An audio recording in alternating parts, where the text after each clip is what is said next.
कभी ऐसा होता है कि आप फैसला लेते हो लेकिन अंदर से पूरा कॉन्फिडेंस नहीं होता। जैसे चूज तो कर लिया पर दिल के किसी कोने में डाउट रह गया। और फिर लगता है शायद मैं अपने ही जजमेंट पर उतना भरोसा नहीं कर पा रहा। सवाल ये है, हम खुद पर भरोसा करना धीरे धीरे क्यों भूल जाते हैं? खुद पर भरोसा करना कोई फीलिंग नहीं होती, वो धीरे धीरे डेवलप होती है। जब आप कोई फैसला लेते हो, उसका रिजल्ट एक्सेप्ट करते हो और उससे डील करते हो, तब ये भरोसा स्ट्रांग होता है। लेकिन अगर हर फैसला लेने से पहले दूसरों की हां जरूरी हो जाए, बार बार तुलना से अपनी पहचान खोने लगे और गलती का डर ज्यादा हो, तो अंदर की आवाज धीरे धीरे कमजोर होने लगती है। और ये प्रोसेस एक दिन में नहीं होता, ये एक लंबा वक्त लेता है। इस चेंज के पीछे कुछ खामोश लेकिन बहुत ही स्ट्रांग पैटर्न्स होते हैं। जब आप हर इंपॉर्टेंट डिसीजन से पहले पूछते हो, तुम क्या सजेस्ट करते हो, तो दिमाग एक मैसेज लेने लगता है, शायद मैं अकेला इनफ नहीं हूं।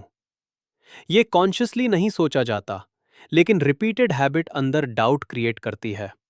आपका अपना सजेशन सेकेंडरी हो जाता है, और जब अपनी आवाज सेकेंडरी हो, भरोसा नेचुरली कम होने लगता है। लेकिन सिर्फ दूसरों की हां ही रीजन नहीं होती, एक और लेयर होती है। आजकल गलती को लर्निंग से ज्यादा फेलियर जैसा ट्रीट किया जाता है, इसलिए डिसीजन लेना मुश्किल लगने लगता है। रिस्क लेने का मतलब होता है, अगर गलत हुआ तो मैं रिस्पॉन्सिबल हूं। इस डर से माइंड सेफ रहना चाहता है, डिसीजन पोस्टपोन करता है या फिर डिले करता है।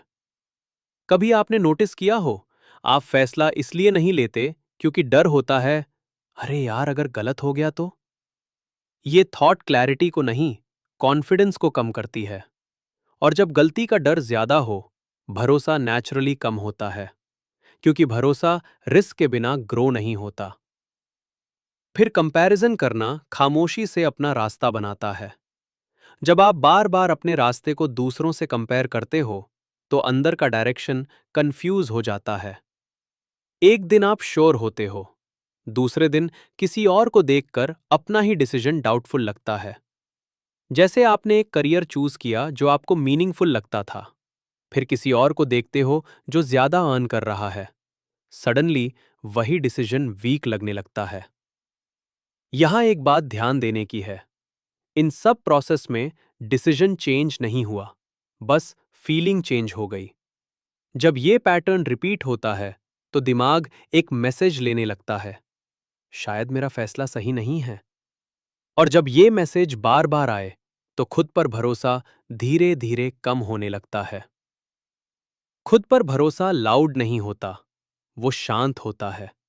वो ये नहीं कहता, मैं कभी गलत नहीं हो सकता।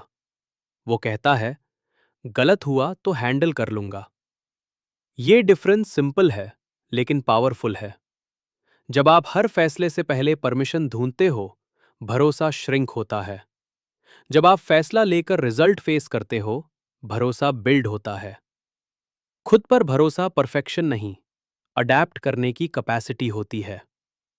ये इशू वीकनेस का नहीं होता, धीरे धीरे ऐसा होता है कि बाहर की आवाजें ज्यादा लाउड हो जाती हैं और अपनी आवाज हल्की पड़ने लगती है। क्लैरिटी का मतलब सिर्फ सही डिसीजन लेना नहीं, क्लैरिटी का मतलब होता है डिसीजन लेने के बाद अंदर से स्टेबल रहना। क्लियर माइंड एक्सप्लेन पर हम इसी स्टेबिलिटी को समझने की कोशिश करते हैं, बाहर के इन्फ्लुएंस और अंदर के भरोसे के बीच। क्योंकि खुद पर भरोसा एक दिन में नहीं बनता, वो प्रैक्टिस से बिल्ड होता है।